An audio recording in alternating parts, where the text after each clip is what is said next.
Hi everyone welcome back. ನೀವು ನೋಡ್ತಿದ್ದೀರಾ intelligent ಗುರು YouTube channel. Yuvanidhi ಯೋಜನೆ ಅಪ್ಡೇಟ್ಗೆ ಸ್ವಾಗತ. ಲೇಟೆಸ್ಟ್ ಅಪ್ಡೇಟ್ಗಳನ್ನು ತಿಳಿಸ್ಕೊಡ್ತೀವಿ. ಸಬ್ಸ್ಕ್ರೈಬ್ ಆಗಿ ಸಪೋರ್ಟ್ ಮಾಡಿ. ಸರ್ಕಾರದಿಂದ ಹೊಸ ಕ್ಲಾರಿಫಿಕೇಶನ್ ಕೂಡ ಬಂದಿದೆ.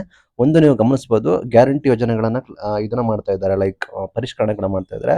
ಗೃಹಲಕ್ಷ್ಮಿ ಗೃಹಜ್ಯೋತಿಗೆ ಪರಿಷ್ಕರಣೆ ಕೂಡ ಮಾಡ್ತಾ ಇದ್ದಾರೆ. ಲೈಕ್ ಹೊಸದಾಗಿ ಅಪ್ಲಿಕೇಶನ್ಸ್ ಹಾಕ್ಬೇಕಂತೆ. ಬಟ್ ಯುವನಿಧಿಯಲ್ಲಿ ಯಾವುದೇ ರೀತಿ ಬದಲಾವಣೆ ಕೂಡ ಇಲ್ಲ ಅಂತ ಹೇಳಿ ಘೋಷಣೆ ಕೂಡ ಮಾಡಿದ್ದಾರೆ. ಯುವನಿಧಿ ಕಂಟಿನ್ಯೂ ಆಗುತ್ತೆ ಅಂತ ಹೇಳಿ ಸರ್ಕಾರ ಅನೌನ್ಸ್ಮೆಂಟ್ ಕೂಡ ಮಾಡಿದೆ.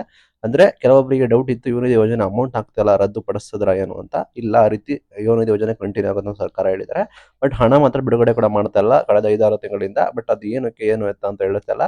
ಸರ್ಕಾರ ಈಗ ಪರಿಷ್ಕರಣೆ ಕೂಡ ಮಾಡ್ತಾ ಇದಾರೆ ಅಂತೆ, ಲೈಕ್ ಗ್ಯಾರಂಟಿ ಯೋಜನೆಗಳನ್ನ ಪರಿಷ್ಕರಣೆ ಯಾವ ರೀತಿ ಅಂದ್ರೆ, ಈಗ ಗೃಹ ಜ್ಯೋತಿ ಉಚಿತ ಕರೆಂಟ್ ಎಲ್ಲ ಇರುತ್ತಲ್ಲ, ಅದಕ್ಕೆ ಹೊಸದಾಗಿ ಅಪ್ಲಿಕೇಶನ್ ಹಾಕ್ಬೇಕಂತೆ, ನಂತರ ವೆರಿಫೈ ಕೂಡ ಮಾಡ್ತಾರಂತೆ.